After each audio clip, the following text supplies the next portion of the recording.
Ayan, so isang magandang umaga po mga boss. Ngayon po ay araw po ng Sabado. Magbibigay na po tayo ng tips, giya at impormasyon para ngayong araw po ng Sabado. Late na po tayo upload, no? Ngayon po ay nasa gadap na alas 11 pasado na po ng umaga. So ilang oras na lang, alas 3 ng hapon. Ang start po ng karera dyan po sa Padre Garcia. So ilang oras na lang, mag-start na po yung karera. So umpisa na po natin dito po sa race number 1. Winner take all, 1400 meter race, 42 to 56, meron po tayong 10 kalahok.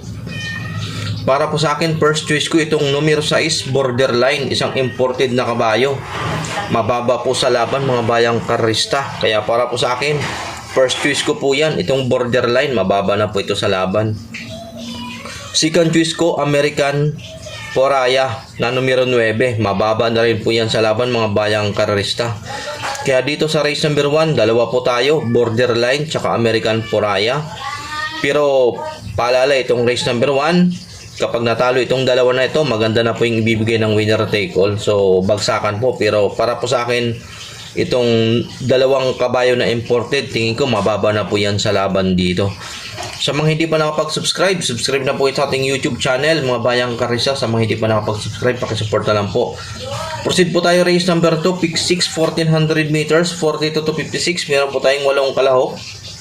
Dito, first choice, Megan Maxine. Mababa na po ito sa laban. Mark Alvarez na po ang rerenda. Tingin ko, maganda po yung itatakbo nito mamaya ni Megan Maxine. First choice natin yan. Second choice ko, Heartfelt. Mababa na rin po ito sa laban. Medyo gumaan po yung laban niya rito kumpara nung nakaraan. So, para po sa akin, malaki po yung panalo. Heartfelt. So, dito, dalawa po ako. Megan Maxine, tsaka itong numero 7 na Heartfelt. Tingin ko yung dalawa na yan, mababa na po ito sa laban at tingin ko, mahihirapan po silang talunin yan mga bayang karista.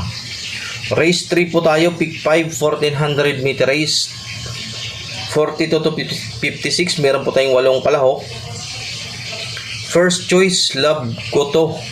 Ito isang matulin na kabayo, RC Simasyo ang rerenda.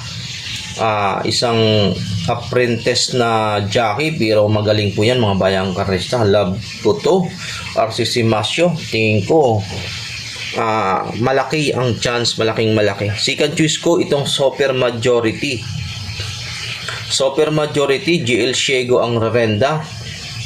Para po sa akin, mababa na rin po ito sa laban. Isang derimating kabayo. So ito naman, kapag nagkaroon ng hagaran sa unahan between Love Ko To tsaka itong si Galloping Ghost, malaki po chance ni Super Majority. Magkakaroon po ng chance puwang itong si Super Majority na isang dramating kabayo. May third choice po tayo dito mga bayang karista. Itong numero 6, Gemma Bell. Ito naman mababa na rin po ito sa laban. So ito naman grupo ni Gemma Bell po ito. So para po sa akin, bibigyan ko po ito ng chance itong si Gemma Bell dito sa race number 3. So dito tatlo po tayo, Love Ko To, Super Majority, tsaka si Gemma Bell, race number 3. Proceed po tayo race number 4, pick 4, 1300 meters, 1-3. Yung race 1, 1-4, race 2, 1-4, race 3, 1-4. Yung race number 4 is 1-3, 1,300 meters. Ito, invitational race division. Para po sa akin, anybody's race po ito, race number 4, no? First choice is Sky Magic Leviathan. Ito, matuli na kabayo, itong Sky Magic. Napupunto si kabayo. Pero mayroon pong lucha dito si Sky Magic, sila Shadow of Sipukot, matutulin po ito.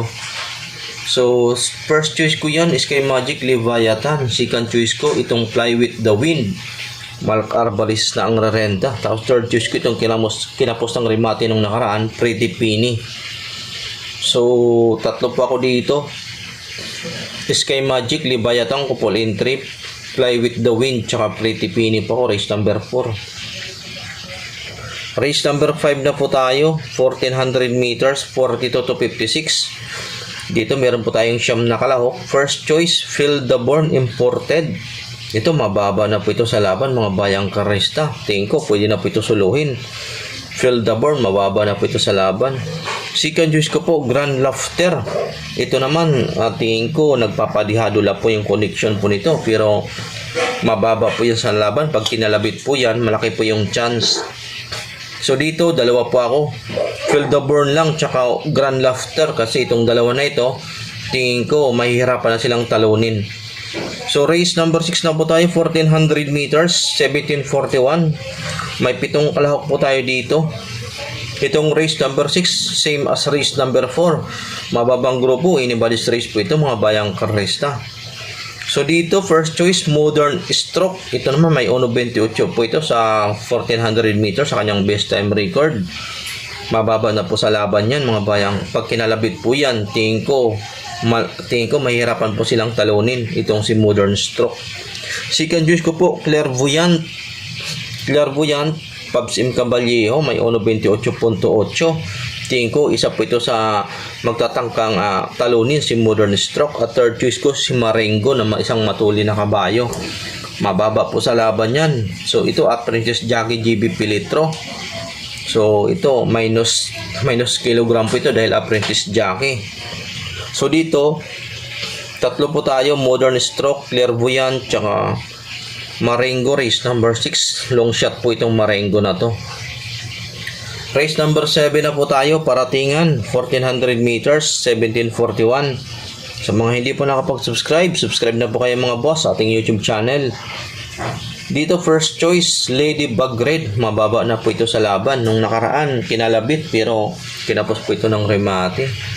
Second choice ko, itong numero 1, Best Shot, Limon Sudan Falls. Puro po magagaling. Itong numero 1 naka-full entry. Tapos third choice ko, itong Galactus na nadidihado pa dito sa... Pero malaki po yung chance niyan, mga bayang karista. Itong Galactus, nadidihado lang po yan. Pero malaki po yung chance niyan. So dito, tatlo ako sa race number 7.